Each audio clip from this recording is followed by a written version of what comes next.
Noticiario 1936. Los 150 días que cambiaron la historia de España.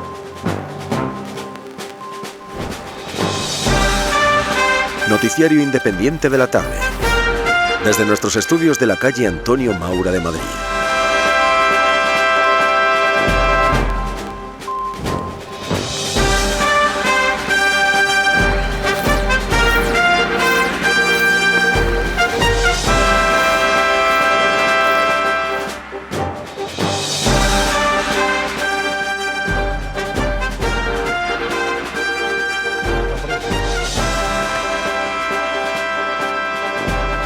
Muy bienvenidos, radioyentes de Radio Universal, a nuestro noticiario, a nuestro boletín informativo correspondiente al 9 de marzo de 1936, a la jornada de hoy. Comenzamos con nuestro editorial. Hoy las noticias llegan nuevamente desde fuera de nuestras fronteras. La decisión de Adolfo Hitler de romper los acuerdos que pusieron fin a la Gran Guerra y a los pactos de Locarno, haciendo que las tropas alemanas vuelvan a entrar en Renania, amenaza la paz en Europa. La decisión adoptada por Adolfo Hitler hace días, de la que dimos cuenta aquí, como no, vulnera uno de los puntos fundamentales establecidos en el Tratado de Versalles, que puso fin a la Primera Guerra Mundial: la prohibición de que Alemania estacionara fuerzas militares en las regiones limítrofes con Francia y Bélgica, sin el permiso previo de los gobiernos de París y de Bruselas. Desde la llegada de los nazis al poder, estos llevan en su programa la remilitarización del territorio alemán de Renania, que ahora se está produciendo. Y ahora, precisamente, les dejamos con una noticia de publicidad antes de abrir la página de información nacional. Depurativo Richelet. Purifica la sangre, alarga la vida, preserva del cáncer. Solo 4,25 pesetas le costará el frasco. Vamos pues a abrir esa página de información nacional en nuestro boletín aquí en Radio Universal del 9 de marzo de 1936, la jornada de hoy. La necesidad de vender parte de las reservas del oro del Banco de España es fruto de la mala gestión existente en el país desde 1934. Una realidad a la que se suma el hecho de que el responsable del Banco de España no sea un cargo técnico, sino un puesto político. Los españoles tenemos que ser conscientes de la necesidad de apretarnos el cinturón y dejar de soñar en un mundo feliz, sin necesidad de trabajar, pues nuestras reservas de metales preciosos son importantes, pero limitadas. El capitán de aviación García Morato proyecta batir un récord internacional de distancia en línea recta de aviones ligeros con un avión de fabricación íntegramente española. Y nos llega desde la redacción una noticia de última hora. El alcalde de Barcelona, señor Pi Sunyer, ha salido para Madrid con la finalidad de gestionar con el gobierno la mejora de los enlaces ferroviarios de su ciudad, de la ciudad condal, y la construcción de un aeropuerto en la capital catalana. En Granada se ha celebrado un gran mitin en el que han hablado, entre otros, Fernando de los Ríos, que advirtió al público, muchos de ellos obreros, del peligro de la llegada de un nuevo bienio negro, lo que debe hacer que llegue a la Cámara la oposición del pueblo a la manipulación de las actas por las derechas, la necesidad de desarmar a los caciques y monarquizantes y que se limpie de enemigos de la República los mandos y las instituciones. Como consecuencia de su triunfo en el Tribunal de Garantías, el abogado y político Ángel Osorio y Gallardo ha afirmado que frente a un desbordamiento de doctrinarismo marxista, Azaña será el freno para que no sea destrozada la civilización burguesa y sustituida por una improvisación muy peligrosa. Vamos a interrumpir en estos momentos la emisión con una noticia de publicidad de nuestro patrocinador, Peleterías El Pecán y La Dalia. Pecan, eso y fría, lo mismito que la Dalia, la mejor peletería que tenemos en Madrid, vaya que sí. Retomamos el hilo de la información nacional en Radio Universal. La actividad sindical llena las páginas de los diarios con reuniones como las de la Unión Nacional de Funcionarios Civiles, el Congreso Ordinario de la Federación Nacional de la Industria Ferroviaria de la CNT o la celebración de varios actos del Círculo Socialista Latina Inclusa.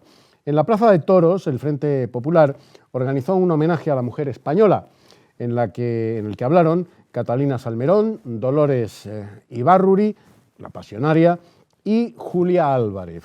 Pasionaria afirmó que el peligro fascista es evidente, ya que Alemania ha lanzado al mundo su desafío, por lo que las mujeres trabajadoras deben, desde el taller y la fábrica, impedir que estalle la guerra. Nuevo boletín informativo que nos pasan como última hora desde nuestra redacción. Hoy en Barcelona, por ser el aniversario del asesinato de Salvador Seguí Rubinat, conocido como el Noi del Sucre, ha acudido una gran multitud de ciudadanos al cementerio. Fue una de las personas, como se recordará, más destacadas del anarcosindicalismo español y catalán. Muerto en 1923, su actuación dio un gran impulso a la lucha proletaria, sin olvidar las esencias de su ideario anarquista.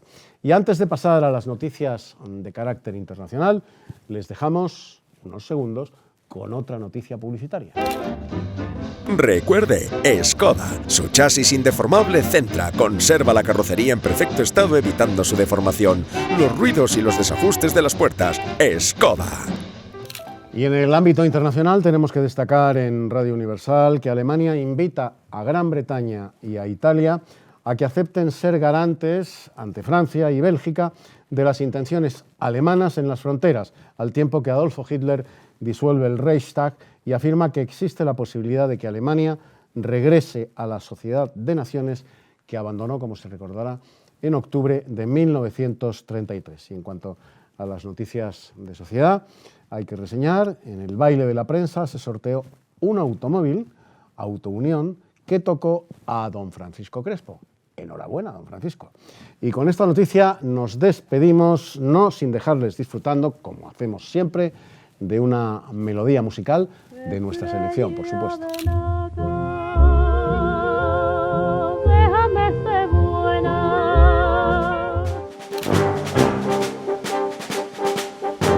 Aquí estamos.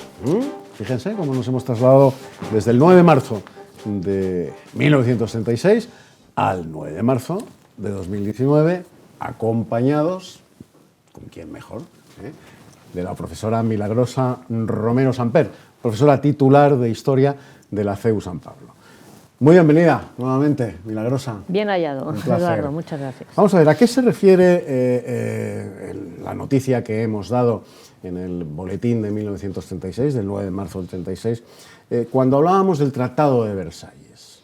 Pues estamos hablando del caldo de cultivo de la Segunda Guerra Mundial o de la segunda parte de la Primera Guerra Mundial, de la Gran Guerra Civil Europea, porque es lo que provoca la frustración absoluta de Alemania, ¿no? Unas imposiciones económicas tan tremendas.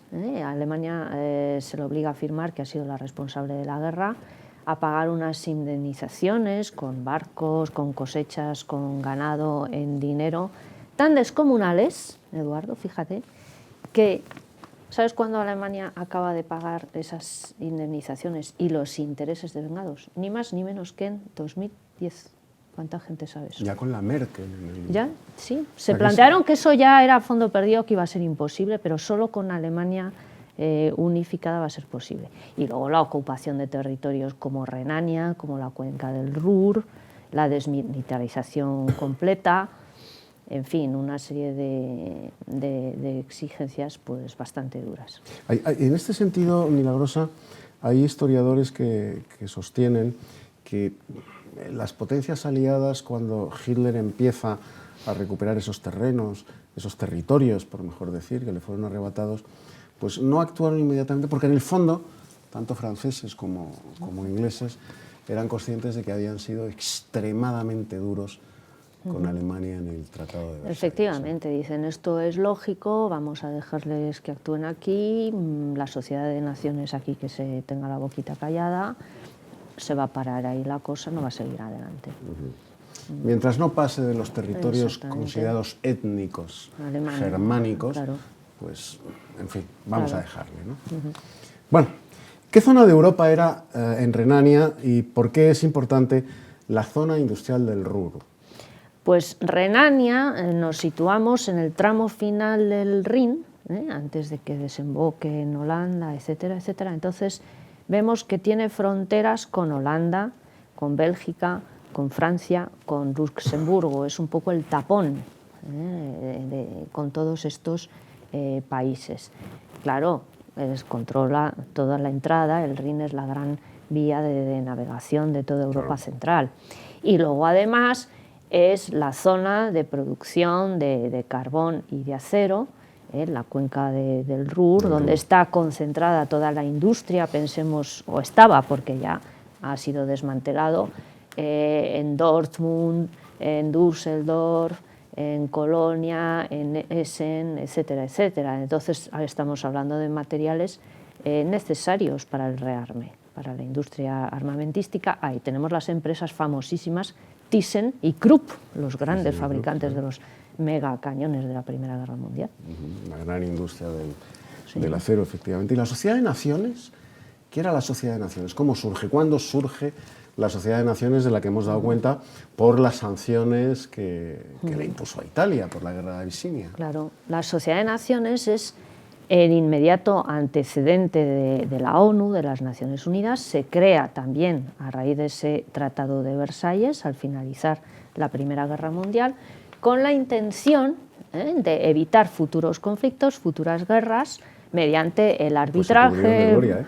Pues sí, se cubrieron de gloria, y en esta época ya empezaban a ser el hazmerreír, porque salvo en algún caso puntual, la sede estaba en Ginebra, que había sido país neutral por excelencia, ya aquí en estos años se empieza a ver que no tiene ningún éxito con la cuestión de Renania o con la cuestión de Abisinia. Esos intentos de mediación, pues no interesa mediar, es conveniente dejarlos hacer y ya está. Dejar hacer, dejar pasar, mirar para otro laissez-faire, lado. Laissez-passer. Proclamas grandilocuentes, pero sí, nada más. Y ya está. Pero no quita eso, que sea interesante, porque es el antecedente de la ONU. De Naciones Unidas, fundadas después de la Segunda Guerra Mundial. Claro, en el 46.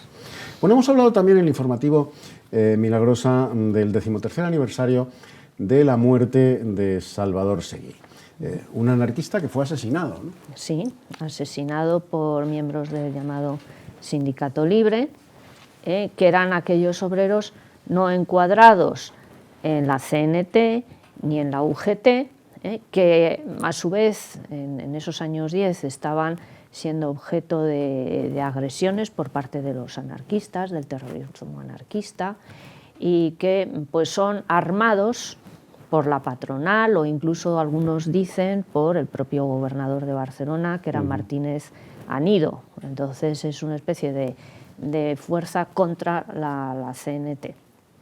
Y él había sido secretario de la CNT de Cataluña, había participado en esa alianza obrera, en la convocatoria de la huelga general del 17, aunque a estas alturas pues ya se había opuesto a la Tercera Internacional, como la mayoría de los anarquistas españoles. ¿Y quién era el capitán García Morato, Milagrosa? Por esto le quitaron una calle en Madrid, sí. Con lo cual no debía ser. Sí.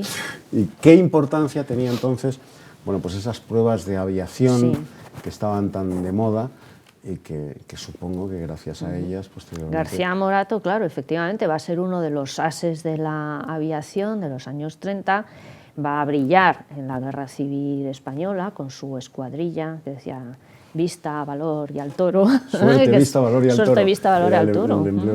Yo recomiendo a los espectadores que se den un paseo por el Museo Cuatro Vientos, porque es muy bonito, ¿no? Impresionante. Entonces hemos hablado en otras ocasiones de Ramón Franco, que protagonizó el vuelo del Plus Ultra con Ruiz de Alda, con Rada en el año 26. En el año 33 hay otro raid aéreo muy importante, que es el de Barberán y Collar, a bordo del Cuatro Vientos, desde Sevilla hasta Camagüey, en Cuba, luego se iban hasta México, pero ahí ya se estrellaron y murieron en el accidente. Atención universitarios, el Colegio Mayor Barberán no se llama así, porque sí, se llama así, por lo que está explicando la doctora, la profesora de Historia, Milagrosa Romero Samper, por eso se llama Colegio Mayor Barberán.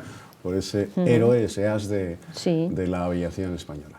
Nos tenemos que ir, profesora. Ha sido un auténtico placer tenerla El con placer ha nosotros. sido mío. Repetirá, la profesora Milagrosa Romero Samper repetirá en Noticiario 1936, ya se lo garantizo yo. Y todos ustedes, ya saben, mañana a las 9:30 de la noche, a las 21:30 horas, aquí, Noticiario 1936. Hasta mañana, amigos. Muchas gracias por su atención. Adiós.